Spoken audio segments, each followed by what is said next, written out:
UP board कक्षा 10 English विषय में 3 नंबर कन्फर्म आएगा इसी मैटर से, जो कि सेंट्रल आइडिया है। लेसन का नाम है dust of snow. The poem tells us that even a small moment in nature can change our mood and make us feel better.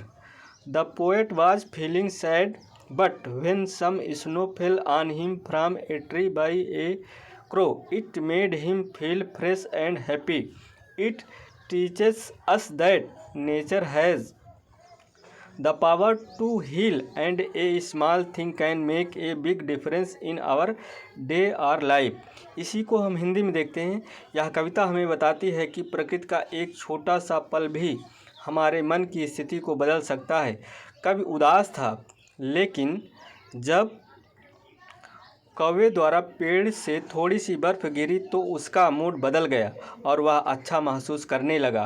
इससे यह संदेश मिलता है कि प्रकृति में मन को ठीक करने की शक्ति होती है और एक छोटी सी घटना भी हमारे दिल को बदल सकती है। अगला सेंट्रल आइडिया है, अगला लेसन है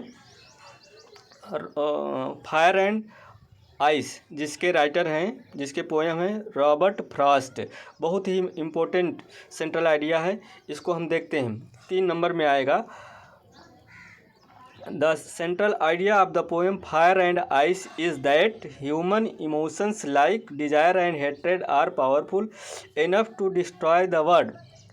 fire stands for desire and ice for hatred, both can cause great damage. The poem warns us to control these feelings before they lead to destruction.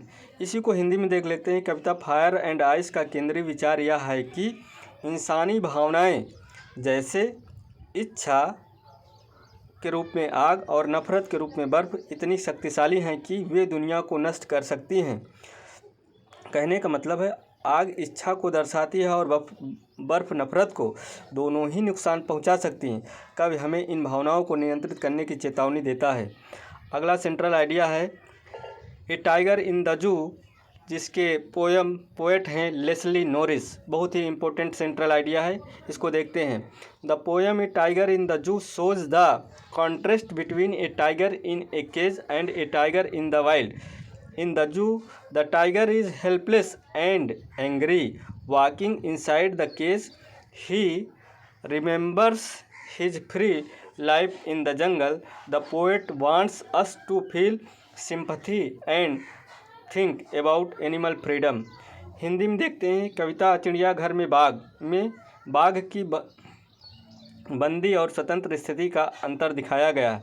चिड़ियाघर में वह पिंजरे में कैद है, गुस्से में है और जंगल को याद करता है। कभी हमें पशु स्वतंत्रता और करुणा का संदेश देना चाहते हैं। अगला लेसन है how to tell wild animals, Carolyn Wells. प्यारे बच्चों, 2024 में ये सेंट्रल आइडिया पूछी गई थी, इस बार भी इम्पोर्टेंट है। आइए इसको देखते हैं। The central idea of the poem how to tell wild animals is to describe various wild animals in a fun and humorous way. The poet gives amusing clues to identify them, often using exaggeration and rhyme. While entertaining the reader, the poem also teaches that wild animals can be dangerous and should be observed carefully and respectfully. इसको देखते हैं हिंदी में। कविता how to tell wild animals का केंद्रीय विचार यह है कि विभिन्न जंगली जानवरों का वर्णन मज़ेदार और हास्यपूर्ण तरीके से किया गया है। कवि मजाकिया अंदाज में उनकी पहचान के संकेत देता है, जिसमें अतिशयोक्ति और तुकबंदी का प्रयोग होता है। यह कविता मनोरंजन के साथ यह भी सिखाती है कि जंगली जानवर खतरनाक हो सकते हैं और उन्हें सावधानी से देखना चाहिए। प्यारे बच्चों, अगली पोएम है द बाल पोएम, जो कि जिसके पोएट हैं John Berryman.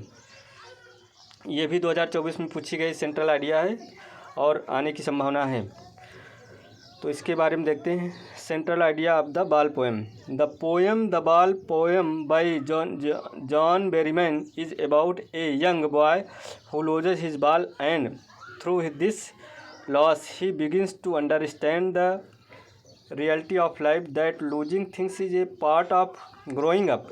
It teaches that one must accept loss and learn to understand up and on move on in life. इसको हिंदी में देखते हैं। जॉन बेरीमैन की कविता द बॉल पोएम एक छोटे लड़की की कहानी है जिसकी गेंद खो जाती है।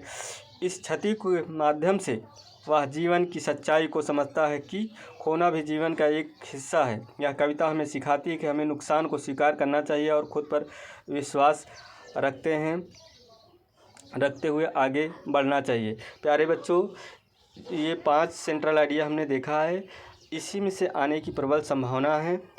इसके आगे हम अगला पार्ट लेकर आएंगे। वीडियो को देखने के लिए बहुत बहुत धन्यवाद। इसको लाइक और सब्सक्राइब करें। धन्यवाद।